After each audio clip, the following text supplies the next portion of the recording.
তুমি যদি আমার মেয়েকে বিয়ে করো তাহলে আমি তোমার বাবার সমস্ত ঋণ পরিশোধ করার ব্যবস্থা করে দিব। অপরিচিত একজন মানুষের কাছ থেকে এমন কথা শোনার পর যে কেউই অবাক হবে। হৃদয়ও বেশ অবাক হয়েছে প্রায় 50 বয়সী লোকটির কথা শুনে। হৃদয়ের বাবা মারা গেছে গত 2 দিন আগে। মারা যাবার আগে তিনি মানুষের কাছ থেকে চড়া সুদে অনেক টাকা ঋণ নিয়েছেন ব্যবসার খাতিরে, কিন্তু হৃদয়ের বাবা হঠাৎ হার্ট অ্যাটাক করে মারা যাওয়ার কারণে সমস্ত ঋণের চাপ এসে পড়েছে হৃদয়ের উপরে। ঋণের পরিমাণ সর্বমোট 12 লক্ষ টাকা।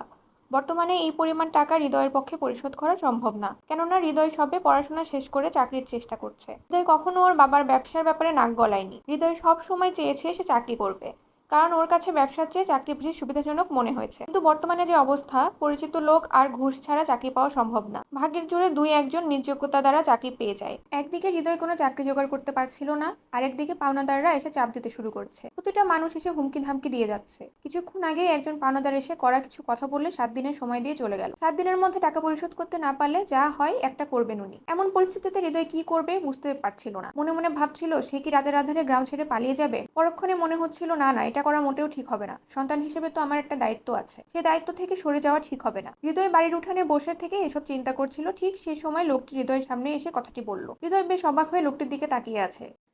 হৃদয়কে তাকিয়ে থাকতে দেখে বলল, কি হলো, এমন অবাক হয়ে কি দেখছো? দেখছি একজন অপরিচিত মানুষ, চেনা নেই জানা নেই, হুট করে একজনের কাছে এসে এমন প্রস্তাব রাখলো। এটা কি অবাক হওয়ার বিষয় নয়?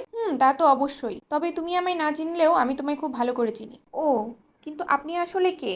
আর সব খুঁজে খুঁজে আমার কাছেই বা আসলেন কেন? তো বেশ, আমার ব্যাপারে বলি তাহলে। হৃদয় কিছু বলল না। লোকটি বলল, আমি তোমাদের এলাকার একসময়কার জমিদার আকবর হোসেনের একমাত্র নাতি আরিফুল হোসেন।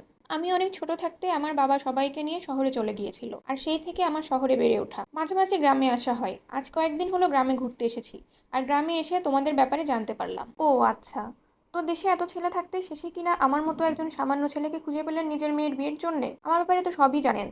আমার কাছে বর্তমানে একটা সার্টিফিকেট ছাড়া আর কিছুই নেই। বর্তমানে যে ভিটাটা আছে এটাও যে কোনো সময় মানুষের দখলে চলে যেতে পারে। জানি।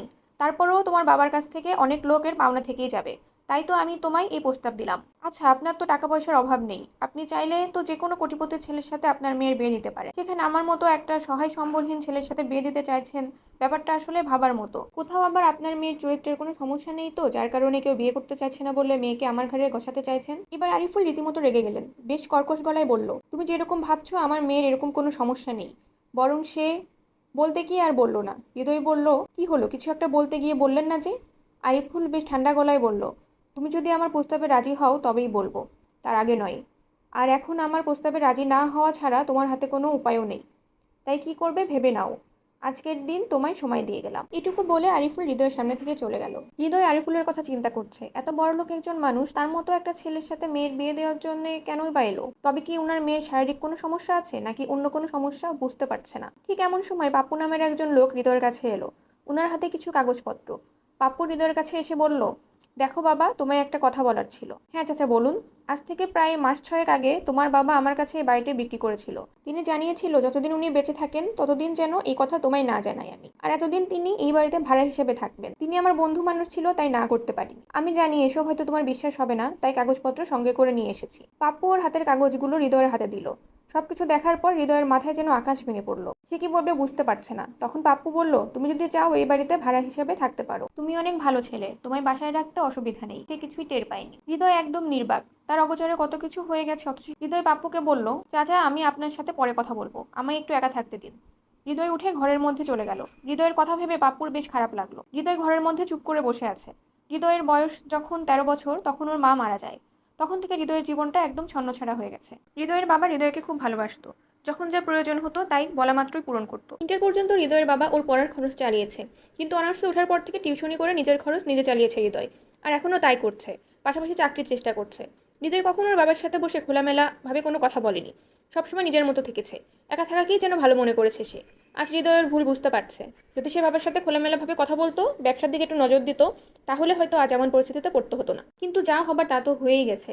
ভেবেছিল নিজের শেষ সম্বল এই ভিটে বাড়িটা বিক্রি করে সমস্ত পাওনাদারদের টাকা মিটিয়ে দিবে, কিন্তু এখন সেই শেষ সম্বলটুকু শেষ হয়ে গেছে। এখন হৃদয়ের কি করা উচিত সে নিজেও বুঝতে পারছে না। এখন একটা মাত্র শেষ উপায় হলো আরিফুলের প্রস্তাব মেনে নেওয়া। তাছাড়া এই মুহূর্তে এতগুলো টাকা পরিশোধ করা সম্ভব না। হৃদয় মনে মনে ভাবছে, ওনার মেয়ের মধ্যে যে সমস্যায় থাকুক না কেন, তা আমার মেনে নিতে হবে, কারণ এটাই আমার একমাত্র উপায়। নিজের জীবন নষ্ট হোক আর যাই হোক, ওর বাবাকে ঋণের মধ্যে রাখবে না। ছেলে হিসেবে এটুকু করা তো ওর কর্তব্য।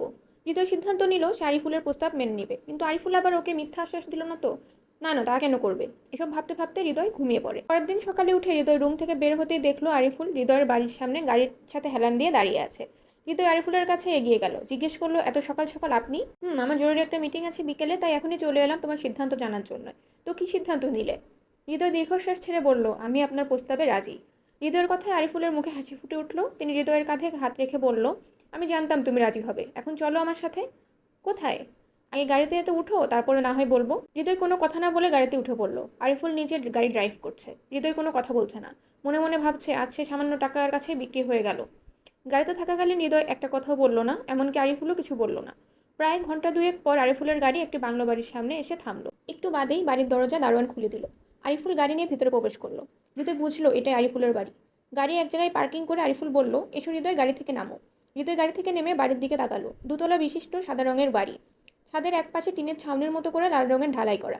বাড়ির মেন গেট থেকে বাড়ি পর্যন্ত ঢালাই করা রাস্তা। রাস্তার ধার ইট দিয়ে ডিজাইন করা। রাস্তার ধারে বিভিন্ন ধরনের ফুলের গাছ। বাড়ির একপাশে একটি দোলনা বসানো। আরিফুল হৃদয়কে নিয়ে বাড়ির ভিতরে প্রবেশ করলো। বাড়ির ভিতরে ঢুকতেই সামনে পড়লো বিশাল এক ডাইনিং রুম। কাঁচের টেবিলের চারপাশে সোফা বসানো আছে। বাড়ির ডান দিকে সিঁড়ি, যা উপর তলায় উঠে গেছে। হৃদয় প্রথমবারের মতো এরকম বাড়ি সচক্ষে দেখছে। আরিফুল হৃদয়কে নিয়ে সোফায় বসলো, তারপরে বলল, আগে আমার মেয়ের সাথে পরিচিত হও, তারপর সব কথা আমি বলবো। হৃদয় মাথা নাড়িয়ে হ্যাঁ সূচক জবাব দিল। আরিফুল ডাক দিল, মা আরিশা, এদিকে একটু এসো। মিষ্টি কণ্ঠে ভেসে এলো, আসছি বাবা। হৃদয় আরিশার কণ্ঠ শুনে ভাবছে, যে মেয়ের কণ্ঠ এতটা মিষ্টি, না জানি সে দেখতে কতটা সুন্দর। একটু বাদে সিঁড়ি দিয়ে কারো নামার শব্দ পেয়ে হৃদয় সেদিকে তাকালো। আরিশা খুব ধীর পায়ে সিঁড়ি দিয়ে নামছে। হৃদয় অপলক দৃষ্টিতে আরিশার দিকে তাকিয়ে আছে। হৃদয়ের দেখা সব মেয়ের মধ্যে আরিশাকে সবচেয়ে বেশি সুন্দর লাগছে। উজ্জ্বল শ্যামলা গায়ের রং, পরনে হালকা সবুজ রঙের সালোয়ার কামিজ, মুখে মুচকি হাসি। হাসির কারণে গাল দুটো কেমন ফুলে আছে। ঠোঁটে হালকা লাল লিপস্টিক, ঠোঁটের নিচে কালো তিল। খোলা চুল কোমর ছাড়িয়ে গেছে, কিছুটা চুল বুকের বাঁ পাশে ছড়িয়ে রেখেছে। আরিশা হৃদয়ের সামনে আসতেই শুনছিলেন রহস্যময়ী নারী, পর্ব 1, কলমে শিহাব হোসেন স্বপ্ন, কণ্ঠে আমি লামিশা। পর্ব 2 শুনতে চান কিনা সেটা কমেন্ট করে অবশ্যই জানাবেন। আজকের আর্টটি এবং গল্পটি কেমন লাগলো সেটা জানাতে ভুলবেন না যেন। ভিডিওটি যদি ভালো লেগে থাকে তাহলে please like, comment and share. Follow and subscribe করে প্লিজ পাশে থাকবেন। ধন্যবাদ।